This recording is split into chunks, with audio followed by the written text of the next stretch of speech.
Know your place, worm. Prepare yourself. Damn Saiyan. I wanted to thank you guys for sticking with me through Hurricane Irma.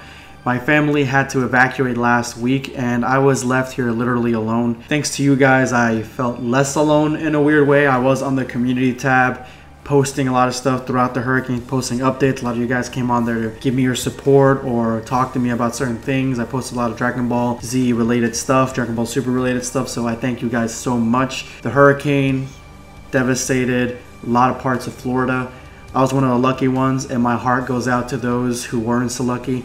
A lot of people in Naples, a lot of people in Miami, and even a lot of people around my area still don't have power. So my heart goes out to you guys, and hopefully you guys get relief soon. As I told you guys in my last video, I would hopefully return making videos around mid to end this week. I wanted to go ahead and talk about Akira Toriyama and how he has masterfully subverted expectations throughout Dragon Ball Z, Dragon Ball, and Dragon Ball Super. Subverting expectations, for those of you who don't know, essentially means that you go into a situation or a character looking at them in a certain way, and then to have that completely taken underneath you, and you have that character behave or be, or that situation turn out in a completely different way that you weren't expecting. Toriyama does this through the entire series. Going all the way back to Dragon Ball, we get Goku as a seemingly young kid. Maybe he doesn't have too much power, maybe he doesn't have too much strength, maybe he should have childlike strength. And he's extremely strong. And a lot of the characters come at him in a way where they're thinking that they're going to be able to overpower him, only to be completely turned up on their heads and beaten into a bloody pulp because they underestimated him. Dragon Ball Z, we get Nappa and Vegeta. Now, when we first started Dragon Ball Z, and I started out with the Saiyan saga, Raditz, he was what he was. He was huge, a lot bigger than Goku. He looked powerful. When we got to Nappa and Vegeta, the two Saiyans that were coming along that he had called before he met his demise, we think of Vegeta and Nappa in completely different undertones, because Vegeta is a lot smaller and perceivably a lot weaker looking than Nappa, who is a lot more bulky, a lot bigger, going back to Dragon Ball days where you're thinking these characters who are a lot bigger are a lot stronger, even with the introduction of Raditz, who is really large. And so when we get Nappa being far weaker than Vegeta, that was another way where our expectations were changed or subverted from what we originally had thought. Going into the Frieza saga, we have Frieza going into his third form, and as each form progresses from his original form, he gets bigger and more intimidating. The second form is a bulkier version, almost looking entirely like King Cold. Then his third form, he looks almost exactly like Alien. And then once he transforms from that transformation, and he goes into this huge epic transformation where, you know, his body parts are glowing and they're cracking and he's about to explode, and he does, we're thinking as the audience, and this is coming from us watching it for the first time, the next transformation is going to be huge and bombastic. When we really get a more sleeker, toned down, smaller version that even Vegeta underestimates when he first sees it. So in the Frieza saga, there's another way that Akira Toriyama has changed the way we think of a character from what we think that that character is going to be.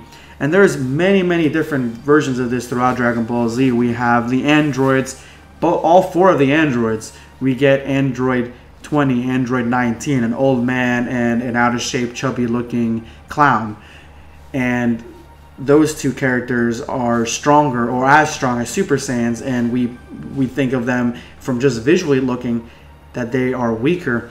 The androids 18 and 17, they're essentially teenagers, and Vegeta again underestimates them, and again it is turned on its head because he is beaten and subsequently his arm being broken in that standoff. So these androids are far more powerful than what they appear to be, and Akira Toriyama weaves this web throughout all of Dragon Ball Z. The Supreme Kai and the Buu Saga, his introduction, the music that plays with him in the original US broadcast, the way the characters perceive him, and the way Piccolo, who is a standout warrior in his own right at that point, mentions him and has and even quits the fight against him. We think that the Supreme Kai is going to be this all-powerful being. He's going to, even though he looks small, and Akira Toriyama has been doing this up to this point. He's been making these characters that are smaller and they look weaker, but they are more powerful, and now we're kind of getting used to it.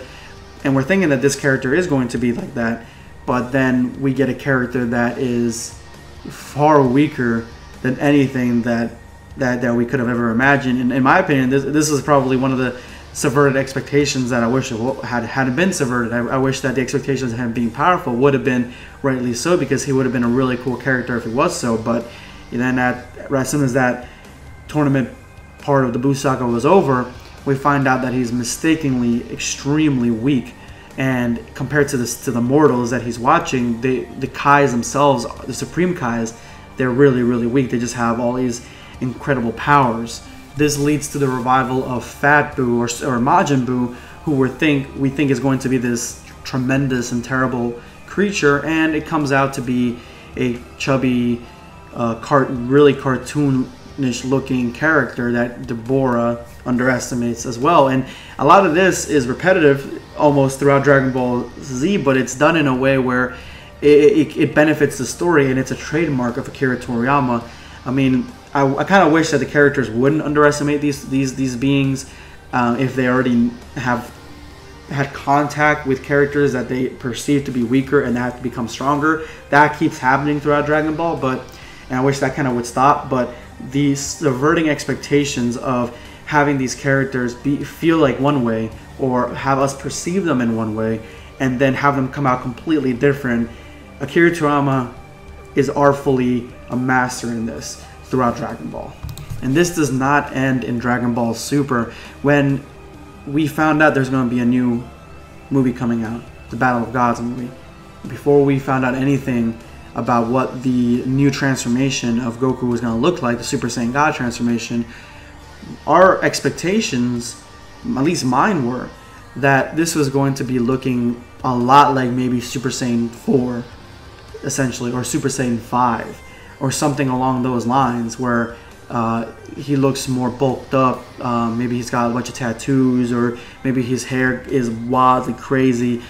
He looks extremely, extremely badass. That's what I thought originally that he was going to come out looking like.